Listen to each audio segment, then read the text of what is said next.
Strike Only on the Box, by John Thomas Mawson. We are all acquainted with that very useful household article, the match that strikes only on the box. Nothing could be more admirable and safe provided the conditions are right, but there are times when it turns out to be most disappointing. It is probable that we have all discovered this.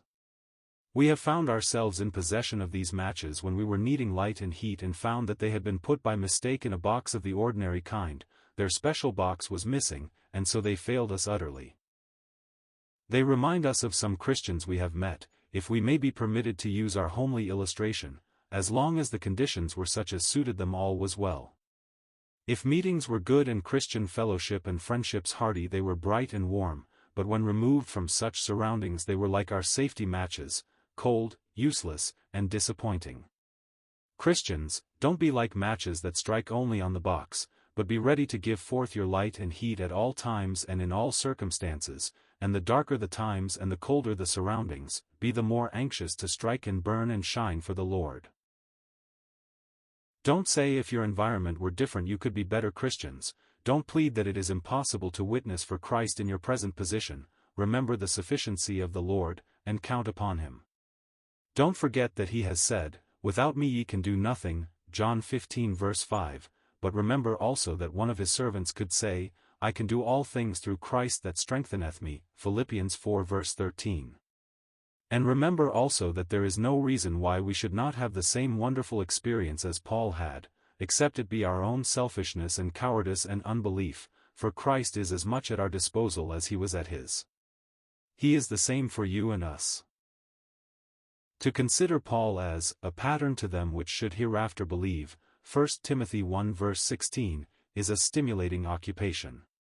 He was not elated in prosperity nor depressed in adversity. He lived in no ruts, and was not dependent upon outward conditions. Indeed, the harder the conditions the brighter shone his light. He was troubled on every side, but not distressed, perplexed, but not in despair, persecuted, but not forsaken, cast down, but not destroyed, 2 Corinthians 4 verses 8-9. And what lay behind this indomitable energy, this more than human courage, this unconquerable enthusiasm and joy? He knew God, the living God, and he leaned upon the surpassing power of Christ.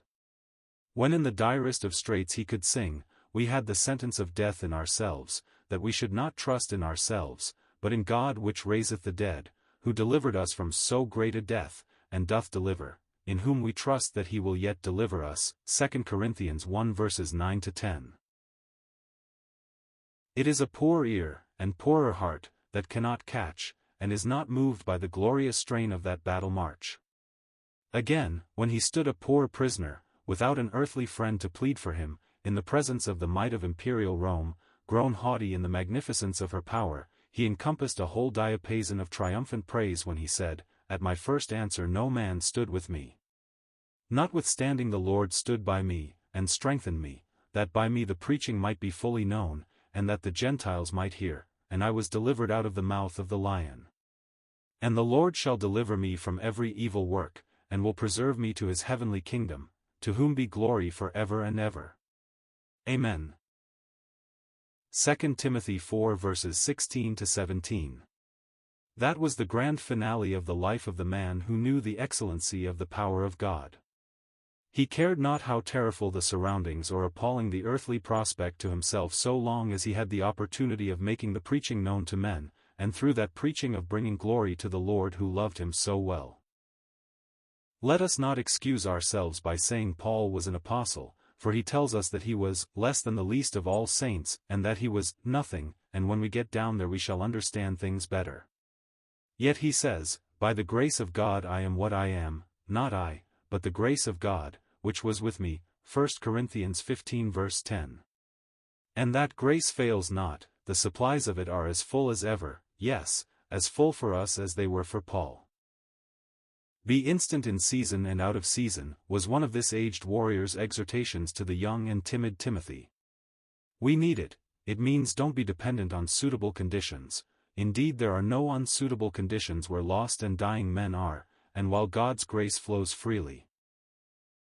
Don't get into ruts, don't become those who can only exercise themselves when surrounded by like-minded Christians where their activities are scarcely needed.